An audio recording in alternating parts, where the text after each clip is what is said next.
In the city of Seattle, Washington in 2020, there was a rising trend that was quickly becoming very popular.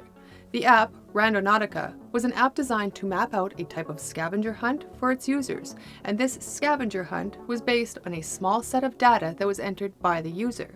But as time went on and more people started using this app, people were beginning to notice something strange about the locations it was sending them to. It seemed that more often than not, the users ended up finding themselves in scary and unnerving situations, or simply coming across incredibly disturbing items or places. Why did we just go to this quantum points and this whole person's sky? Oh my God. I can't. What if the person shows up in my rear view camera? No, I can't.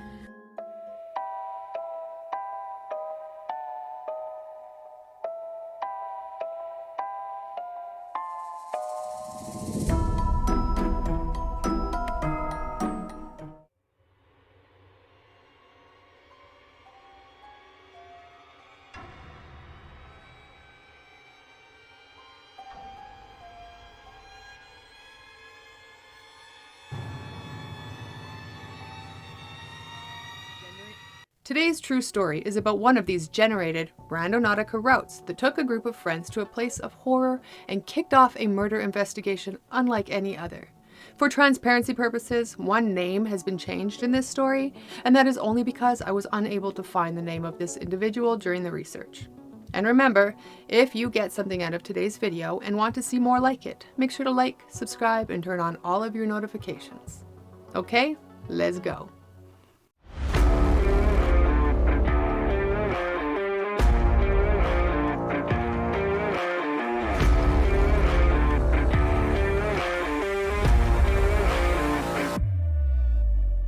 On June 19th of 2020, a group of friends got together. They were eager to head out on an adventure that was put together by the app Randonautica. This app had claimed that it had the ability to uncover the extraordinary. The app also had something quite unique about it. In order to generate the route, the app asks the user a few questions about what they want to find on their adventure, and it also prompts the user to set an intention. For example, if your intention is art, the app might lead you to find an art festival taking place nearby. So when this group of friends were prompted by the app to enter their intention, they excitedly entered that their intention was to uncover the unknown. Once their intention was set, the app quickly mapped out a trip for them. They were being sent to coordinates 47.59535 north and 122.38738 west. With a route all mapped out for them, they gathered up their things for the day and headed out the door. Now these coordinates did not lead anywhere special really. When the friends got there, they quickly realized that all they were doing was standing at the Alki Beach Pier. This was just another place along the ocean that people of Seattle were pretty used to, so this adventure ended up being kind of boring for them. But as the friends were standing around, looking at the ocean and the rocks on the shore trying to decide what to do next, they noticed a black suitcase, the type typically used as luggage for traveling, laying near the east side of the pier down on the rocks just below the pier. Looking at each other, they thought this was kind of strange. You don't normally find this type of thing just laying on the beach, and therefore their curiosity about what was inside this luggage was just too much to ignore. Slowly making their way down to the suitcase, they noticed that as they got closer to the suitcase, there was a pretty bad smell coming from it. And when they opened it, they seen that the contents of the suitcase was wrapped in a plastic bag, and the smell, now that the suitcase was open, was horrid and incredibly overwhelming. Standing there looking at each other, now trying to put distance between themselves and the suitcase, they asked each other what they thought was in the bags. Was it maybe rotting food? Or was it something worse? They wondered if there was maybe a body in the bag. But regardless of what they speculated, they knew there was only one way they were going to find out. Not one of them had any intention of opening the plastic bags, so they called the police to report what they had found. Guys, we found a suitcase at the beach. You gotta go. I'll hold your stuff. I don't know. Bro. Oh, wait, open it. Me and we were like, we're gonna find that. Open it. It was sweet. It stinks, y'all. It washed up. It's Oh. Oh. dude. Okay, so she's calling the police so we can see if it's actually a dead body or it's just food. What do I found a suitcase on the point in Uppbeat Beach. And Yeah, here's the crime scene. When the police arrived, they opened the bag, and inside, they did not find a body. They found body parts. But that wasn't all. They also found additional bags in the area that contained additional body parts. And the body parts clearly belonged to 2 people. 1 man and 1 woman. The Randonautica app really did deliver what the group of friends had asked for when they set their intention to uncovering the unknown. At first, nobody knew who these victims were until 11 days after their discovery, when the King County Medical Examiner's Office positively identified them as 27-year-old Austin Wenner and 36-year-old Jessica Lewis. Based on the condition of their bodies, it was estimated that they had been murdered on June 9th of 2020, which was only 10 days before the suitcase had been found. They also determined that both of the victims had been severely beaten and had most probably died from gunshot wounds. Austin had been shot 7 times, and Jessica had been shot once. In early June of 2020, a woman by the name of Amy was excited because she was on her way to her new place that she had just moved into. She could not afford an entire house or an apartment on her own, but she had recently been introduced by some friends to a man by the name of Michael Dudley. Michael Dudley was renting out some rooms in his house, and Amy was in luck because one had just become available.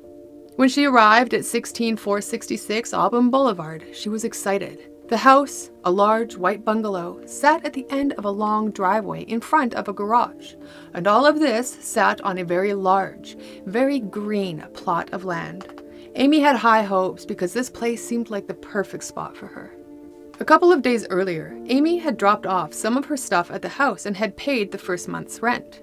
At that time, the room was not quite ready yet, so she stored her belongings in a different room just for the time being.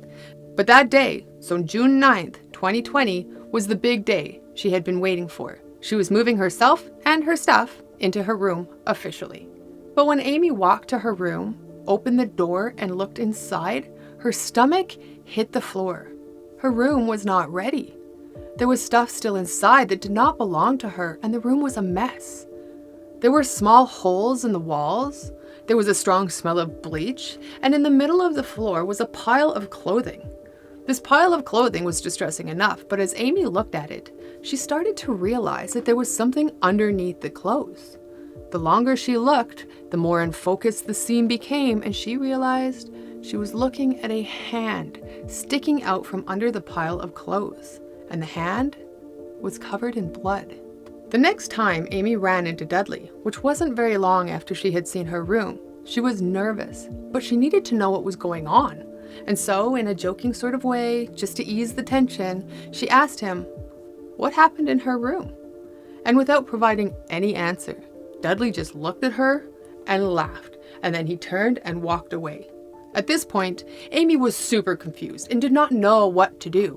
She already paid her rent, and all of her stuff was at Dudley's house. Later that evening, Dudley walked up to Amy and handed her the keys to his truck, telling her that she had to go do something away from the house because he had a mess to clean up. And without any questions, Amy took the keys from Dudley's hand and left, happy to be away from there, but knowing she had to go back. When she returned a couple of days later, the entire mess was gone. Her room had been cleaned and painted, the holes in the walls had been patched, and all of her stuff had been moved in. Amy asked Dudley one last time what had happened, and then she asked him, "Who is Austin?" Earlier that day, when she had gone to her room, she turned on the Roku television that had been left inside of her room. It wasn't her TV, but she assumed it had been given to her to use because it was all set up in her room. But when she turned it on, she seen that there was an account on it that belonged to someone by the name of Austin. Dudley told her that Austin and Jessica used to rent the room that she was renting now, but they had tried to rob him. And then he went on to tell her what had happened, simply saying that Austin's gun misfired and his didn't. After that, Amy did not ask again. 1 month later, on August 19th, 2020, the police knocked on Dudley's door and arrested him. It would turn out that after the names of the people found in the suitcases on Qube Beach had been released, witnesses had started coming forward to the police, and these witnesses were pointing their fingers in Dudley's direction. During their murder investigation of Austin and Jessica, investigators had compiled enough evidence to issue a search warrant of Dudley's property. During this search, a forensic team searched Amy's room from top to bottom, taking note of the patched bullet holes, the painted walls, the heavy use of bleach. They also found trace evidence of blood that after testing came back, it belonged to Jessica. While this search was in progress, a neighbor just happened to be close by, and this neighbor took the opportunity to speak with the investigators. The neighbor said that they had contacted the police earlier in the evening on June 9th of 2020 because they had heard screaming, and they heard a man yell, "Please don't do this, just let me leave." And then immediately after hearing this, they heard what sounded like gunshots coming from inside the Dudley house. At that time, officers had responded to the call. They arrived at Dudley's house, knocked on the door, but they received no response to their knocking. And so, the officers left without any further investigation. And that was that. When Dudley was arrested that day in August, he was questioned by police about some of the items that they had found inside his house. His defense for the blood evidence that was found was that Jessica must have cut herself in the room, and he had no actual idea how that blood came to be there.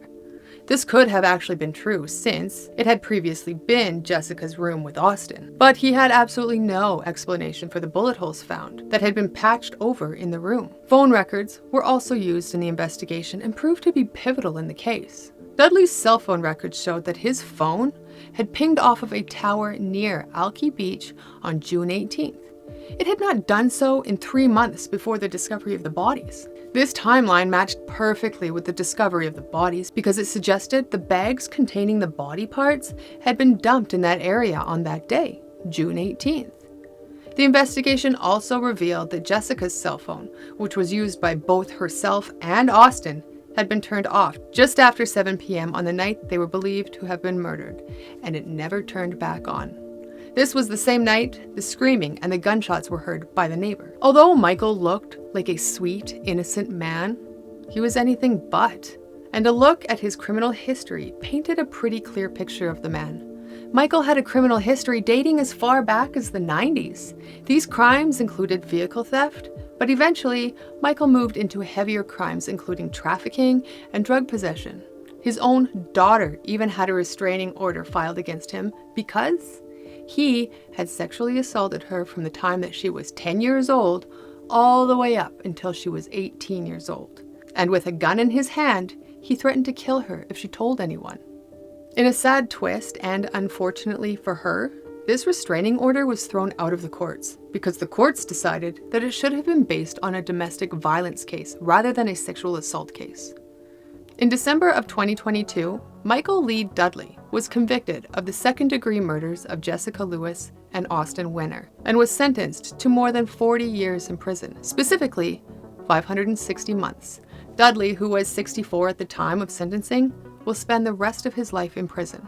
So that's going to wrap it up for this video. Thank you for watching, and if you got something out of today's story and would like to help support this channel, the very best way to do that is simply by clicking the like button, you subscribe to my channel, and toss me a comment. And with that, I am super excited to see you again later.